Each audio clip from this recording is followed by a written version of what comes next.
Beautiful Saturday. Beautiful Saturday. Around 12 o'clock noon.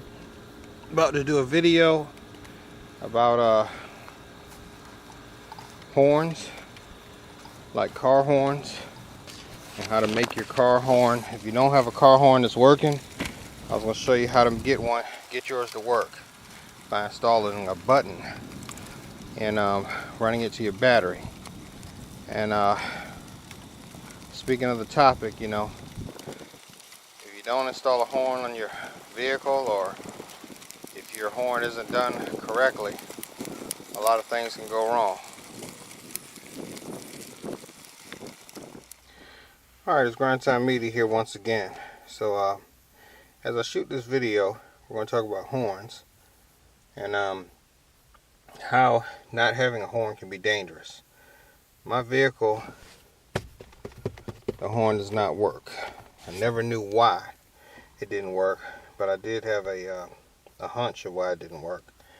Before I bought this truck, I believe that the previous owner had some body work done to it, some light damage, might hit a deer or something like that over on the corner where the horn is, which I'm about to show you. So I bought some horns and tried to hook them up to the vehicle, and I don't know whether I tried to hook it back up to this particular horn connection, but I do know, because it's been like 3 years, but I did put a little button here, and when you push the button goes,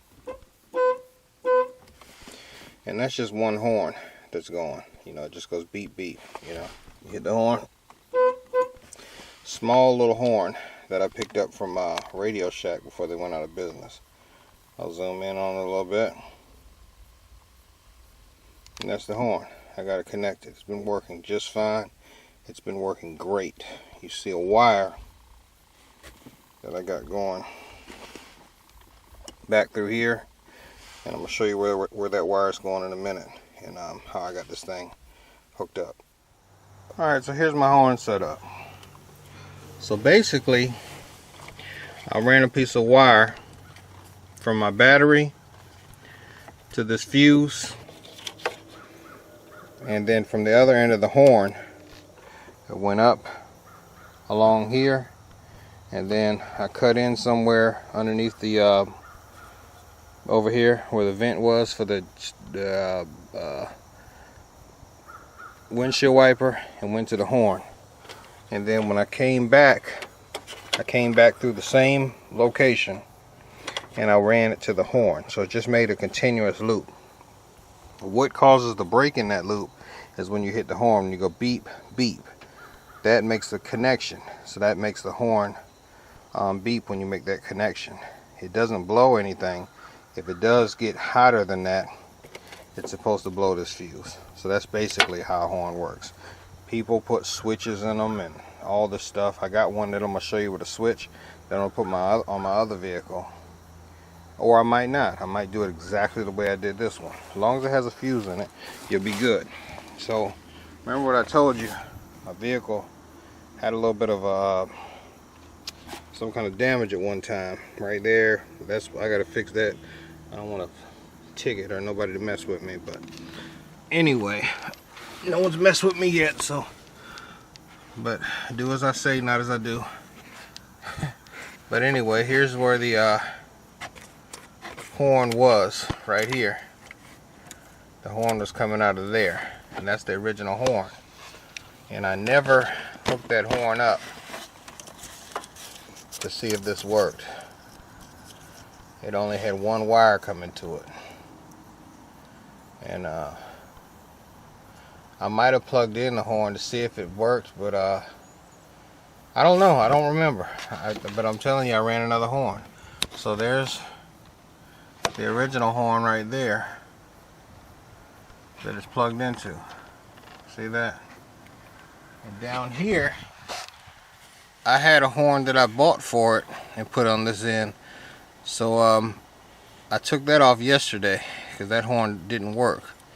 But this is the other location where a horn was supposed to be. and over here. So nope, I take that back. There was a light right here. Yeah, that's a light right there. And that light is plugged in here. And that's what the plug is down there. It's not a horn. There's no light here. Remember I said hit a deer, and this stuff got messed up a little bit over here. So that light's gone right there, and that wasn't a horn. But there's a plug for another horn right up there. The same plug you see on this other side. That's the plug for the horn. Today I'm actually going to try it out and see if I can get that horn to work. You know, maybe I can do that just for my own FYI, because I don't know if I ever hooked up a horn to this side or not. So I believe I did, and it didn't work. But anyway, now you see how this works. The horn is right here, and that horn is hooked up there. That's the horn I have hooked up now. And I hooked up to the original horn for the vehicle, and that's what I have working right now. But I had to use a button because I could not use the steering wheel to I had to use a button because I couldn't use the steering wheel horn switch, which I don't even know if it works or not. But I'll tie all this in together and you will understand what I'm doing here in a minute. Alright, so probably the reason why I went ahead and went with the original horn is because the original horn really didn't need to be grounded. You plug it in and that's pretty much it. It didn't really need to be grounded. And there's only one wire coming to it. The one that I bought for it, which I still have the second one that I had. Look at that. That's the one that I bought for it. That I had. I remember now, I put that over here and mounted it up here and had it hooked to this other plug, but it never worked. And this is one that has to make a complete circle. It has to be grounded to something. Now what I did with the other horn, I just ran it to the button, and then off the other end of the button, I hooked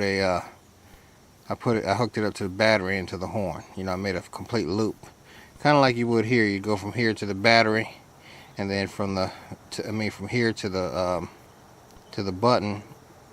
No, from here to the battery, and then from here to the button, and back out to the other end of this, and then that would make a complete loop, if that makes sense. And then then when you hit the button, these two this would pass through and be a straight connection and will cause the horn to blow. Or this one here, you know, you hit the horn, there's no ground, and beep beep, you got it. I'll prove that right now, and here's how this will all play in. If you ever hook yours up, I'll show you. Alright, so now I got one end plugged in here, and I don't have anything going here. I don't have it grounded, but I got one end plugged in. And I'm not going to put a ground on this one, but I am going to change some things. I'm going to leave the original horn up here, but I'm going to change something, and I'll show you what that change is going to be in a minute. I'm just going to show you that without a ground or without anything on this other end, this isn't going to work. And I'll even bring out my voltmeter and test this side to see if there's any power coming to it. But I can't test it.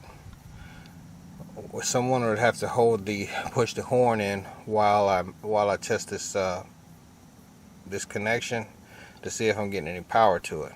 And I'm not going to do that right now. That's not what I want to do, because I'm not doing this video to use this horn. But I'm going to show you what's going to happen. So I'm going to get up.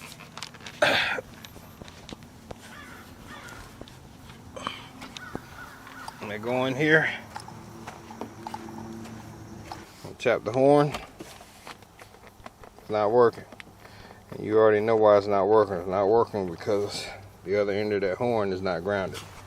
So I'm going to go here and show you what I am going to change. on this vehicle. I don't like that all I did for a fuse was just tape this together and did the old school Jimmy rig type of fuse, because if this wire from here and this wire from here ever touch or gets pinched together, it can cause a fire. There'll be straight battery voltage going to the thing. But I've been driving like this forever. 3 years, not a problem. But since I bought another one, that's what I'm going to be using, because this will separate the fuse instead of this way. And I'll take the tape off and show you. Alright, so this is how I've had my horn working for years. And you see how dangerous that is? The only thing that was keeping these two wires from touching was just that little bit of room right there and some tape over it. And that tape could have easily came melted. That tape could have easily, you know, I could have ran over a bump and somehow pushed these could have got pushed together tightly, or anything could have happened. Could have been anything, you know what I mean? So I'm gonna replace that with this. And if I take the cap off of this and open up this cap so you can see inside of it, you'll see that this piece right here, I'm gonna set the camera here. Oh, this piece right here does this for me. So I pull the cap off like so, and then you look inside, and this is a safer way to go. It's got the fuse in, and it divides it itself, and if anything happens,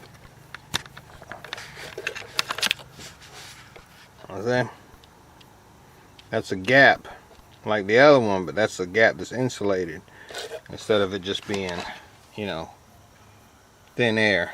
And you know, it can you know, spark can jump across there if the tape starts wearing or anything. But I drove it like that for, you know, too long, so I'm gonna do something different here and do it the right way. I'm gonna leave everything else the same. That's the only thing I'm gonna change on this vehicle. Alright, so I got it all connected here. Now this is a lot better. This is the way it's supposed to be. The wire is insulated. The fuse is insulated.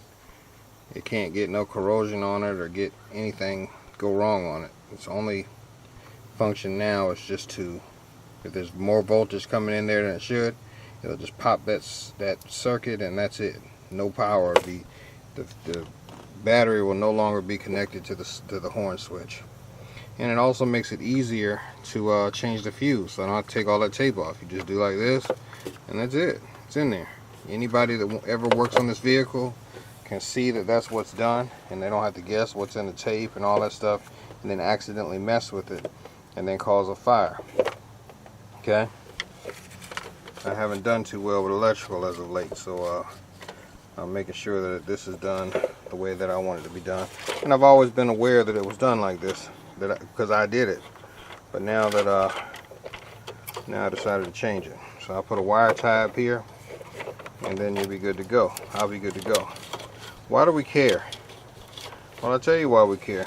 Because, you know, let's say some pedestrians crossing the street and they don't see you. You know, you see them and they don't see you. It's important to have a horn, because, you know, that person can walk right out in front of you and not see you, and you know, then you got a problem. So, you know, stuff like that. Somebody's not paying attention, you can hit the horn. So a horn's not just to be like, hey, what's going on, man? What you know? And all this and that, you know, all this social stuff. You know what I'm saying? Blowing the horn for people that you know, you see, that you know. It's not for that. It's for to avoid accidents and to avoid problems.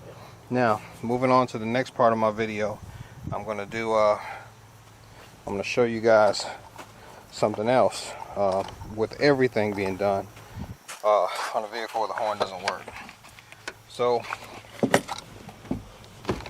let's take a listen to the horn and see if it still works. There we go. So this is part one of how to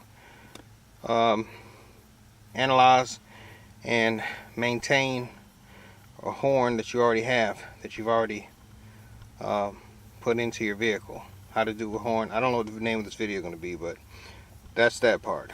An existing horn that upgraded and maintained to where I can, it won't be a hazard, and still enjoy the horn and using the horn when you don't have a horn that's working in your vehicle.